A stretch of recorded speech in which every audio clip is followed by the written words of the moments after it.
کہ جب وہ یہاں سے واپس گئے تو سیدھے جا کے اپنے استاد محترم کے قدموں میں گرے، جا کے سجدہ کیا۔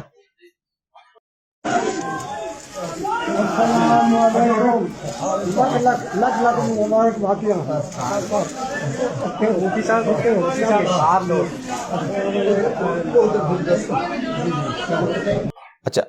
اب یہ ظاہر ہے اس طرح کے معاملات اس لیے ہوتے ہیں کہ تاکہ لوگ ایکسپوز ہو جائیں۔ اب وہ اس کی لاکھ تو جہاد بیان کریں کہ جی میں بوسہ دینے کی کوشش کر رہا تھا، میں فلاں کر رہا تھا۔ بوسہ دینے کے لیے ہاتھ کا ہو یا اگر کوئی شخص اپنے ماں باپ کے قدموں کو چومنا چاہتا ہے، ہم اس کو جائز سمجھتے ہیں، کوئی مسئلہ نہیں ہے، بشرطے کہ کوئی ریلیجس پرسنالٹی نہ ہو کہ اس کی لوگ عبادت کرنا شروع کر دیں، سوائے ایک شخصیت کے جس کی قبر مدینے میں ہے صلی اللہ علیہ وآلہ وسلم،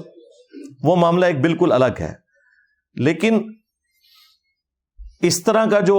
ہاتھوں کو چومنا یا پاؤں کو چومنا، اس میں حد رکوع جھکنا یا سجدے کے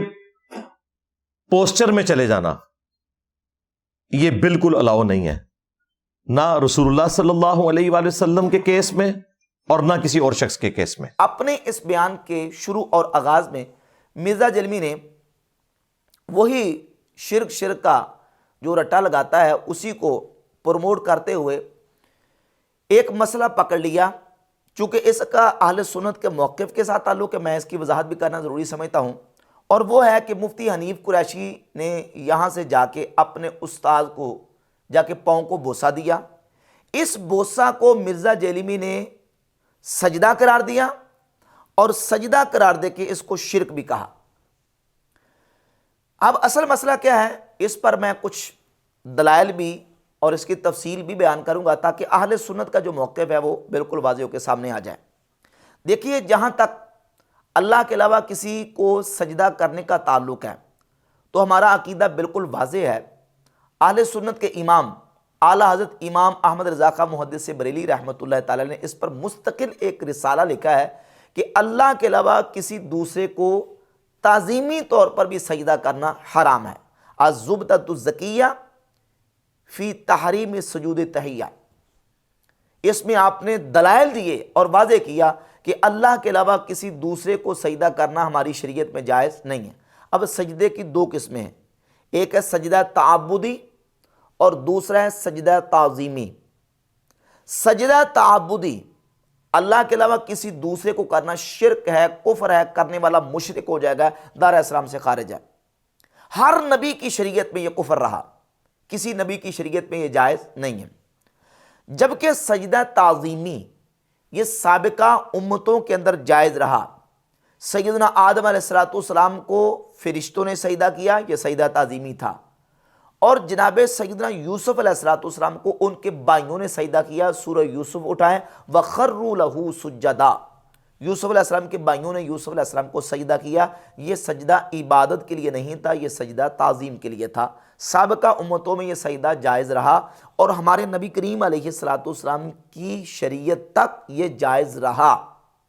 سنن ابن ماجہ میں 1853 نمبر 1853 نمبر حدیث ہے، سیدنا معاذ ابن جبل رضی اللہ تعالیٰ عنہ ملک شام سے واپس آئے، انہوں نے آ کے نبی پاک علیہ السلام کو سجدہ کیا، سجدہ کر دیا۔ تو نبی کریم علیہ السلام نے اس موقع پر حضرت معاذ سے فرمایا، معاذ یہ کیا ہے؟ عرض کی حضور، میں نے وہاں ملک شام میں دیکھا کہ لوگ اپنے مذہبی پیشواؤں کو سجدہ کرتے ہیں، تو میں نے آپ کو آ کے سجدہ کر دیا۔ تو نبی پاک علیہ السلام نے اس موقع پر منع فرما دیا، اور حضور علیہ السلام نے ان کو فرمایا کہ اگر میں حکم دیتا کہ اللہ کے علاوہ کسی دوسرے کو سجدہ کیا جائے تو میں عورت کو حکم دیتا کہ وہ اپنے شوہر کو سجدہ کرے۔ یعنی ہماری شریعت میں یہ تعظیمی سجدہ بھی کسی دوسرے کو کرنا، اللہ کے علاوہ کسی دوسرے کو کرنا جائز نہیں ہے، چاہے وہ پیغمبر ہو، نبی ہو، مرشد ہو، استاد ہو، پیر ہو، والدین ہو، کسی کو اللہ کے علاوہ تعظیمی سجدہ بھی کرنا جائز نہیں ہے۔ اس سے ثابت ہوا کہ سجدہ تعظیمی بھی ہماری شریعت میں منع ہے اور حرام ہے۔ یہ ہمارا اہل سنت کا بالکل واضح موقف ہے۔ لیکن جب تک نبی پاک علیہ السلام نے منع نہیں کیا تھا تو منع نہیں تھا۔ یہی وجہ کہ حضرت معاذ بن جبل رضی اللہ تعالیٰ نے آ کے حضور علیہ السلام کو سجدہ کیا، نہ پوچھا نہ حضور کو نے حکم دیا، آ کے سجدہ کر دیا۔ اور یہ معاذ بن جبل رضی اللہ تعالیٰ کوئی دیہات سے، پنڈ سے اٹھ کے نہیں آئے تھے، بلکہ قرآن کے بہت بڑے عالم صحابی ہیں۔ حضور علیہ السلام کی حدیث ہے صحیح بخاری کے اندر 4999، خذوا القرآن من اربع، 4 لوگوں سے قرآن سیکھو، من عبداللہ بن مسعود و سالم و ابی و معاذ بن جبل رضی اللہ تعالیٰ عنہم اجمعین۔ 4 صحابہ میں سے چوتھا نام حضور علیہ السلام نے حضرت معاذ بن جبل کا بیان فرمایا، اور یہ معاذ بن جبل وہ ہیں کہ جو حلال و حرام کو سب سے زیادہ جاننے والے تھے۔ انہوں نے آ کے رسول اللہ علیہ السلام کو سجدہ کیا، کیوں؟ اس لیے کہ ابھی تک منع نہیں تھا، اور قرآن میں حکم ہے کہ نبی کی تعظیم کرو، نبی کی توقیر کرو، تو حضرت معاذ بن جبل رضی اللہ تعالیٰ عنہ حضور علیہ السلام کی تعظیم کے لیے سجدہ کیا، لیکن اللہ کے نبی علیہ السلام نے اس موقع پر منع فرما دیا کہ نہیں کرنا، تو اب منع ہو گیا، اب جائز نہیں۔ اس پر امام اہل سنت رحمۃ اللہ نے پورا رسالہ لکھا، دلائل پیش کیے کہ اللہ کے علاوہ کسی دوسرے کو تعظیماً بھی سجدہ کرنا جائز نہیں ہے۔ ہاں، اگلا مسئلہ ہے کہ کسی کے ہاتھوں اور پاؤں کو بوسہ دینا، اپنے استاذ کے، پیر و مرشد کے، اپنے والدین کے ہاتھ پاؤں کو بوسہ دینا آیا جائز ہے کہ نہیں؟ مرزا جیلمی بھی اس بات کو مانا ہے کہ ہاتھ اور پاؤں کو بوسہ دینا جائز ہے، دیا جا سکتا ہے، والدین کے، استاذ کے ہاتھ پاؤں کو بوسہ دیا جا سکتا ہے۔ بوسہ دینے کے لیے ہاتھ کا ہو یا اگر کوئی شخص اپنے ماں باپ کے قدموں کو چومنا چاہتا ہے، ہم اس کو جائز سمجھتے ہیں، کوئی مسئلہ نہیں ہے، بشرطے کہ کوئی ریلیجس پرسنالٹی نہ ہو کہ اس کی لوگ عبادت کرنا شروع کر دیں۔ اگر جس پر بھی الحمدللہ تعالیٰ دلائل بھی موجود ہیں، سنن ابی داؤد میں، سنن ابن ماجہ میں، سنن نسائی میں حدیث موجود ہے کہ زار بن عامر رضی اللہ تعالیٰ عنہ فرماتے ہیں کہ میں وفد عبد القیس کے ساتھ تھا، نبی پاک علیہ السلام کی بارگاہ اقدس میں حاضر ہوا، رسول اللہ صلی اللہ علیہ وسلم موجود تھے، تو ہم اپنی سواریوں سے جلدی اترے۔ یہ جو حدیث ہے، اس حدیث کو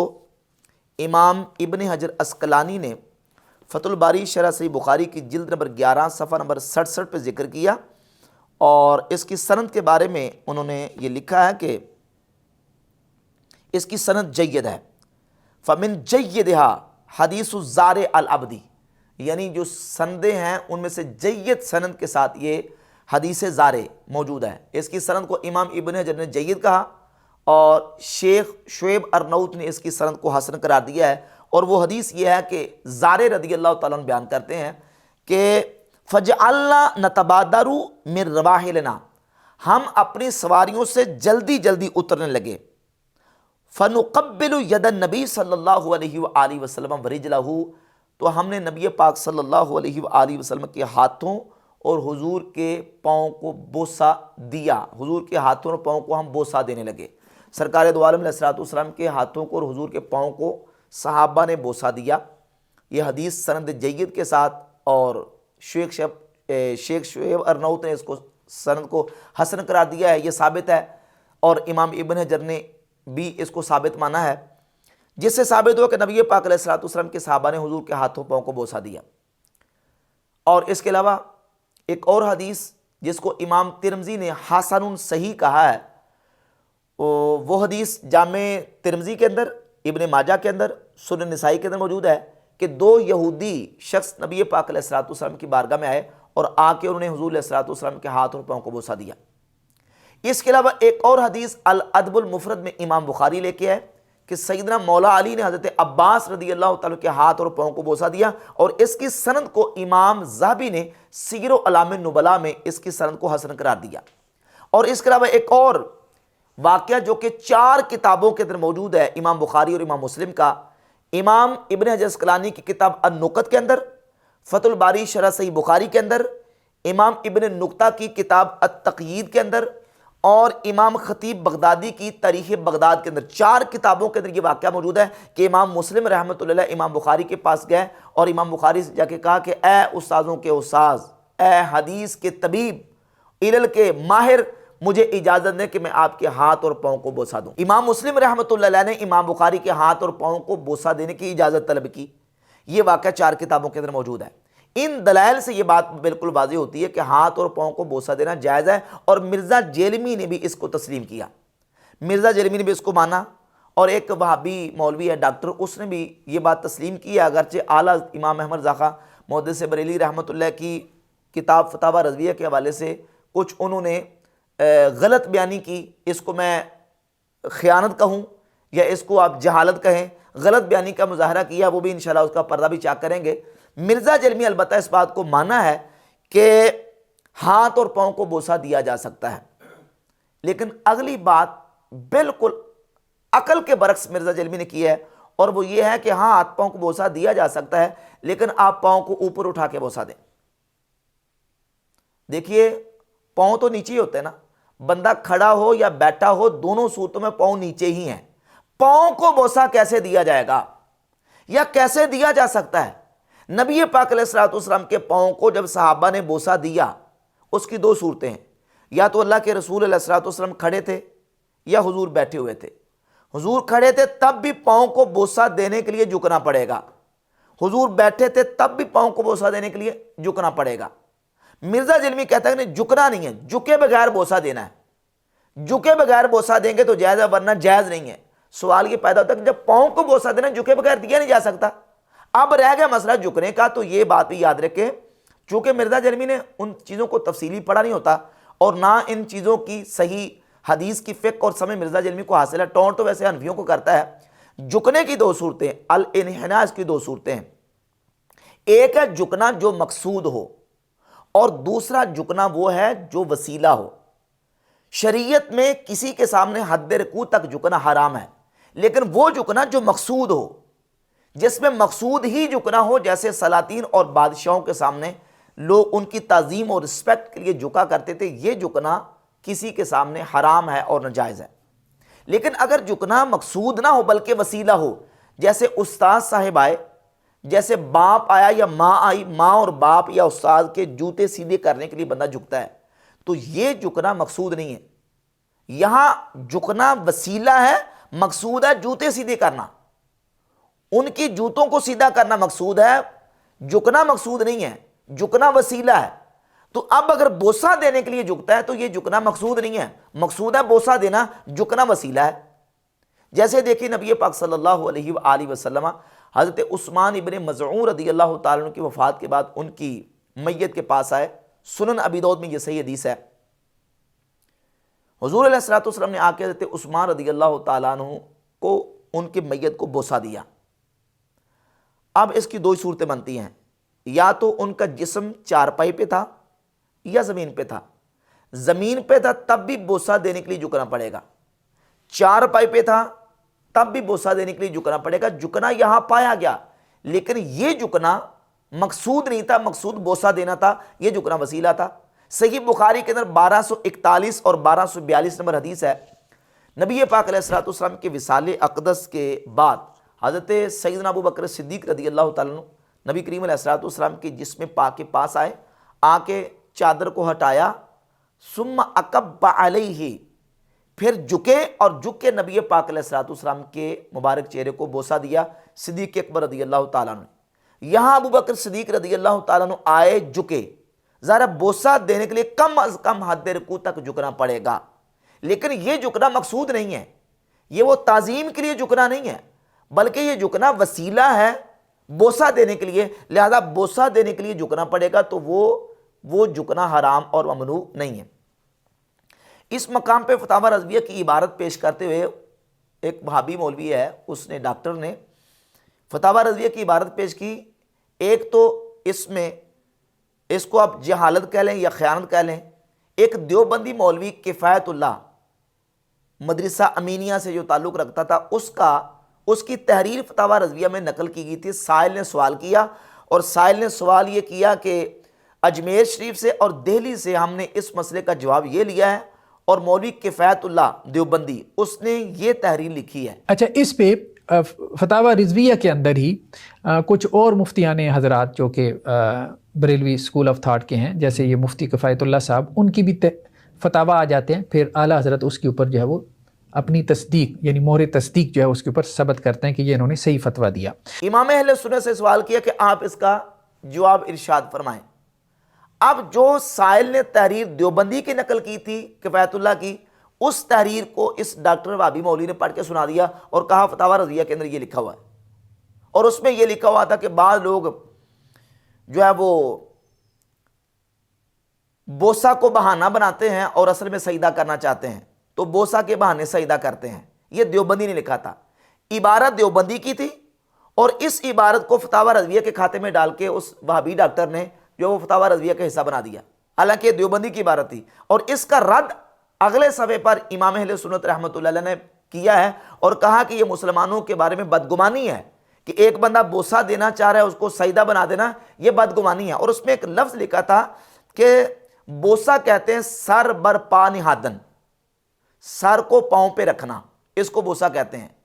اب اس میں مترجم ترجمہ کرنے والے نے یا کمپوزر نے وہاں اس عبارت کا ترجمہ غلط کیا، یا مترجم سے غلط ہوا یا وہاں کمپوزر سے کمپوزنگ میں غلط ہو گیا. اس وہابی مولوی نے ایسے ہی ان لفظوں کو پڑھ دیا اور معنی یہ کیا کہ پاؤں سر پر رکھنا. تو یہ کہہ رہے ہیں اعلیٰ حضرت کہ قدم بوسی سر بر پا نہاندن، پاؤں سر پر رکھنا. ٹھیک ہے، قدم بوسی کیا ہے کہ پاؤں جو ہے وہ سر پر رکھنا، یہ قدم بوسی ہے. کسی کا پاؤں جو ہے وہ آپ نے اٹھایا ہے، جیسے ہم نے کہا کہ بچے کا پاؤں اٹھا کے ماں نے اپنے ہونٹوں پہ لگا لیا، یہ قدم بوسی ہے، یہ قدم بوسی ہے. اور سجدہ کیا ہے؟ پیشانی بر زمین نہادن، پیشانی زمین پہ رکھ دینا. ٹھیک ہے، پاؤں سر پہ لگا لینا یہ قدم بوسی ہے، یعنی پاؤں ہونٹوں پہ لگا لینا یہ قدم بوسی ہے، اور پیشانی پاؤں کے اوپر رکھ دینا یہ سجدہ ہے. بوسہ کہتے ہیں پاؤں سر پر رکھنا. یہ کس کا ترجمہ کر رہے ہیں؟ سر بر پا نہادن، سر پاؤں پر رکھنا. حالانکہ سر پاؤں پہ رکھنا ہے، پاؤں کو سر پر نہیں رکھنا. اس نے ترجمہ غلط کر دیا کیونکہ وہاں غلط لکھا ہوا تھا یا کمپوزر کی طرف سے یا مترجم کی طرف سے، تو اس کو کیا سے کیا بنا دیا. حالانکہ بوسہ اور سجدہ میں فرق ہے. بوسہ ہے پاؤں پر سر کو اس طرح رکھنا کہ بوسہ دیا جائے، اور سجدہ ہے وضع الجبہۃ علی الارض، پیشانی کو زمین پر رکھنا، اس کو سجدہ کہا جاتا ہے. تو کسی کے بارے میں بدگمانی کرنا کہ اس نے بوسہ دیتے ہوئے سجدہ کیا ہے، جب تک اس نے سجدہ نہیں کیا اس بوسے کو سجدہ قرار نہیں دیا جا سکتا، یہ بالکل زیادتی ہے، تحکم ہے اور سینہ زوری ہے. مرزا جرمی نے یہ جو بات کی ہے کہ نہیں آپ